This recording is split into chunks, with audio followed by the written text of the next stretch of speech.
5 to 7 minutes. We have Dennis de Jong.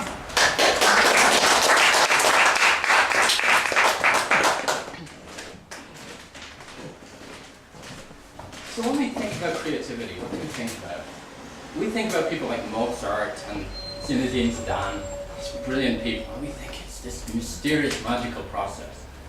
I'm going to get you all to finish the evening on a downer tonight. I'm going to show you that creativity is actually very dull. I work for a company where they have 500 people and they hire us to be creative. You can imagine an American multinational paying 500 people. They don't hire 500 people and just hope that one of us will be the next Thomas Edison.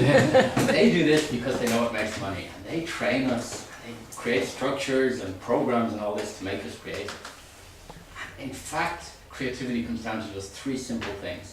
Not only are they 3 things everyone can do, they're 3 things everyone does.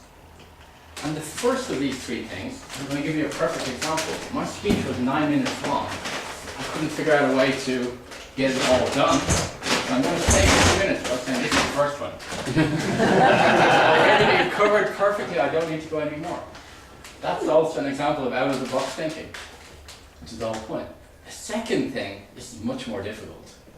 To be creative in something, you really need to understand it intuitively. It needs to be something that's second nature to you. If you thought about Mozart, I think it's a brilliant example. Mozart started playing piano when he was 2. His father was a musician. He was learning musical theory. He was hearing Scarlatti and all this 12 hours a day. So when we think about how did he write this wonderful music, we can't understand because we didn't grow up listening to music when we were 2. If I sit at a piano and hit random notes, who knows what sound it will make. When Mozart, he could compose music without going near a piano, all in his head. That's the kind of intuition that we need if we want to be creative. Now I'm a scientist, I can do that with chemistry. I can take 2 chemicals, a little bit of logic maybe, I can figure out, oh, if I mix these 2, it'll make sense. Other people can't do that with chemistry or with music, but almost all of us can do it with something. A really good example I find is Italian cooking. Now, when I lived in Italy, and I loved to try and make creative pasta. I could be creative in the sense of I'll do lots of wild things. I'll throw in raw carrots and fish and all this. And sometimes it would be nice, sometimes it wouldn't. But it wasn't really creative. I was never going anywhere because I was just guessing. Now, I could go to one of my Italian friends.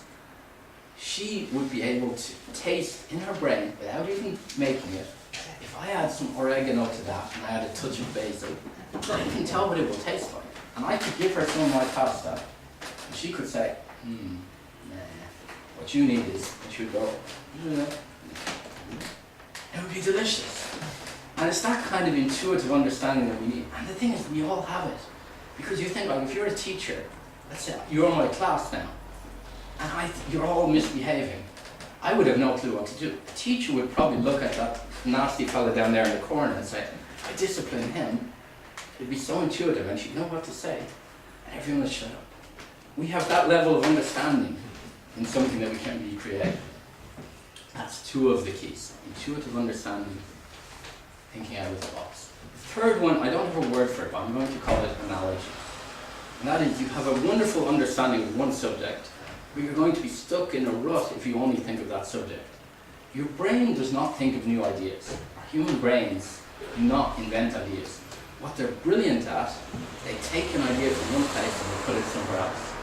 So if you can expose yourself to hundreds, thousands of new ideas every day, every week, your brain will start building up this collection of them. And then when I go into my chemistry lab, something I've seen, in some book or some idea someone's talked about, it's going to work for me. It's hard to illustrate this with a realistic example.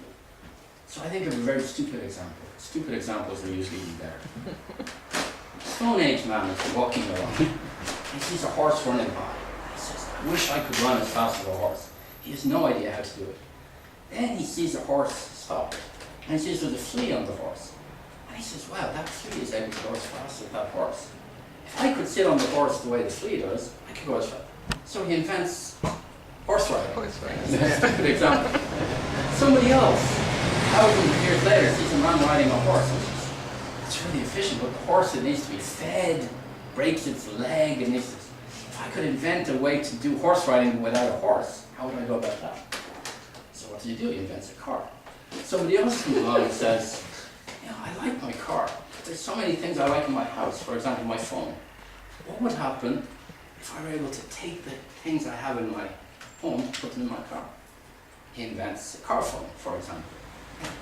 20 years later, someone else comes along and says, car phones are great, but I hate having to drive the car around everywhere I want to use the phone. So if I could get rid of the car and just have the mobile phone. So he invents the mobile phone. And then, some of this generation Y or whatever it is now comes along and says, mobile phone's not enough, I need my computer. So someone says, if I could put a computer into a phone, and so you end up with a BlackBerry.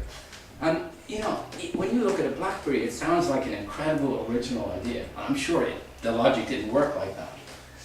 But all the ideas have really come from someone taking something and combining it with something else, or changing it or modifying it.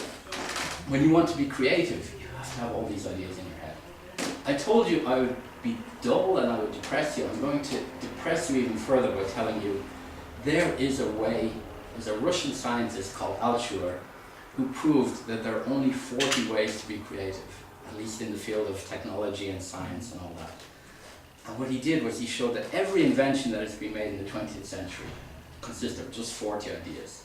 So you took something and, for example, you took a phone and you combined it with a laptop and you created a BlackBerry. Or you took a man riding a horse and you replaced the horse with an engine and you created a motorbike. But replacing, combining, making bigger, making smaller, all that. There's only 40 ideas like that, and that creates the total of innovation that's out there, total creativity.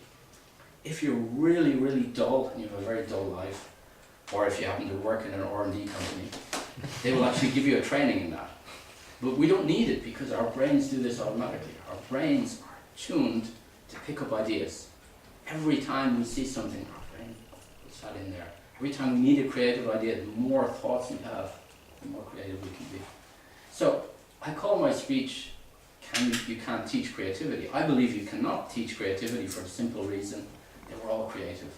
But there are things we can each do to make ourselves much more creative. And so that's it. Become a real expert, think out of the box, and just have a very broad and varied life so your brain is full of ideas. Thank you.